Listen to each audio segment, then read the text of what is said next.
Como lo decíamos recién, en este bloque vamos a charlar sobre qué es el bullying, cómo detectarlo y cómo actuar ante esto, cómo debe actuar una familia, cómo debe actuar una comunidad educativa. Para esto y otros temas hemos invitado a una psiquiatra especialista en cuestiones infanto-juveniles. Se trata de Antonella Pasini. Antonella, ¿cómo estás? Muy buenas noches. Muy buenas noches, Gabriel. Muchas gracias por la invitación. No, por favor, gracias a vos, Antonella, por acercarte en forma presencial a nuestro estudio. Empecemos por explicar brevemente de qué se trata el bullying. Muy bien.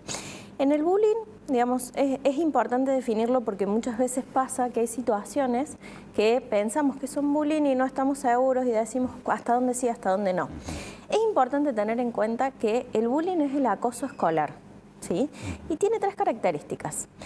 Es sistematizado, ¿sí? No se trata de un solo episodio, sino que se tratan de varios episodios que se repiten a través del tiempo. Se realiza de una forma intencional, que puede ser de una persona hacia otra, o de un grupo de personas hacia otra persona, o de una persona hacia un grupo, ¿sí? En esto de la intención, el niño tiene la intención de hacer daño, quiere dañar a otro, ¿sí? Y por el otro lado hay... Se debe de mediar la intención. Exactamente, tiene que haber realmente una intención de hacer daño y una comprensión. Porque, por ejemplo, puede pasar que un niño le haga una broma a otro niño y que en esa broma el otro niño salga lastimado. Eso no se considera bullying, digamos, si es un solo episodio y si está la posibilidad de aprendizaje. Si nosotros le explicamos a este niño que esa broma le generó daño al otro, ¿sí? Y el niño se detiene, no es bullying, sino que es una broma que tuvo consecuencias negativas, ¿sí? Y otra de las características es que tiene que haber una diferencia de poder, ya sea una diferencia de poder en cuanto al físico o en cuanto al estatus, ¿sí?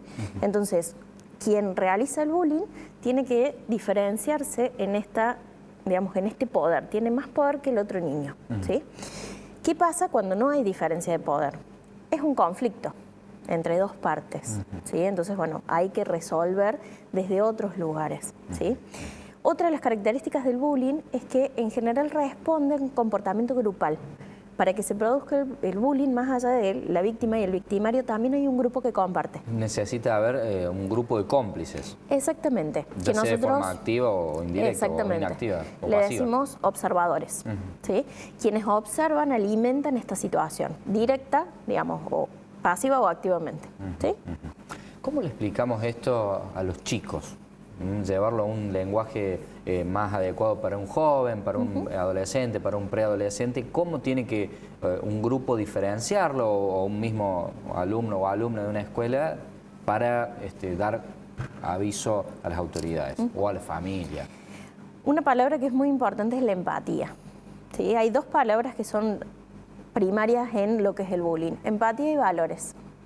Y es muy importante trabajar sobre la empatía y los valores para la prevención, ¿sí? Muchas veces con el bullying llegamos tarde, cuando ya observamos las consecuencias, ¿no? Y a nosotros nos pasa que vemos a los pacientes en el consultorio con consecuencias como, por ejemplo, un trastorno depresivo, ¿sí? O consecuencias físicas que llegan a la guardia porque otro niño los lastimó. Para poder prevenir es importante que nosotros podamos enseñarle a nuestros hijos empatía, que puedan sentir el dolor de la otra persona, ¿sí?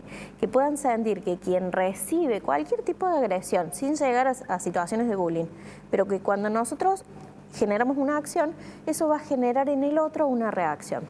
¿Cuál es la mejor forma? Mostrándole qué nos genera su comportamiento. Cuando hay un comportamiento que tiene el niño, ¿no? Viene y se porta mal. Si yo puedo, de una forma regulando mis propias emociones, explicarle: mira, eso que hiciste a mí me generó esto, a mí me enojó y me puso mal y me lastimó, ¿no? Desde edades muy tempranas.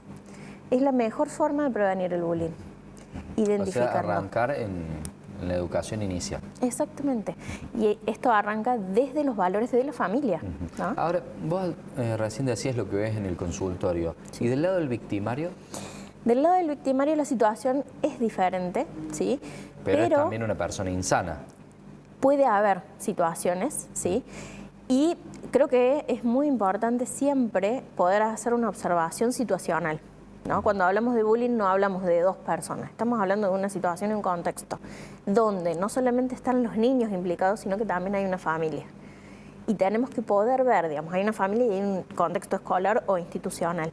Tenemos que poder ver, tanto en la víctima como en el victimario, qué está sucediendo, ¿no? ¿Qué está sucediendo con esta familia? ¿Cuáles son las angustias o los sufrires o los padeceres que tiene ese niño? Porque probablemente ante esta diferencia de poder también esté manifestando el bullying como una forma sintomática, ¿no? No es en todos los casos, hay algunos casos que hay psicopatología de base, como la psicopatía, ¿no? Que puede aparecer en los niños, es poco frecuente, pero puede estar. Pero en la mayoría, digamos... ¿Cómo detectamos un niño que tiene algún grado de psicopatía? En esto, lo que vemos... Los patrones, por llamarlo de alguna manera. Son conductas antisociales. Por ¿no? ejemplo... La falta, por ejemplo, de empatía. No siente culpa. Entonces, nosotros, digamos, lo observamos y hace daño, ¿no? Una manifestación y una alerta importante. ¿Daño a otras personas, daño a animales, daño a objetos? Puede hacer daño indistintamente. Generalmente empiezan con conductas de dañar a animales. Dañar ¿sí? a los animales. Bueno, el padre, la madre, la familia, ¿qué se hace cuando un chico empieza a dañar a los animales? Consultar. Sí, es muy importante. En general se puede empezar por el pediatra, el psicólogo, el psiquiatra. ¿sí? Muchas veces los psiquiatras actuamos como puente entre la psicología y la medicina. No solamente, digamos, hacemos la parte de medicación, sino que también podemos hacer estos diagnósticos situacionales. Y es muy importante esto de preguntar.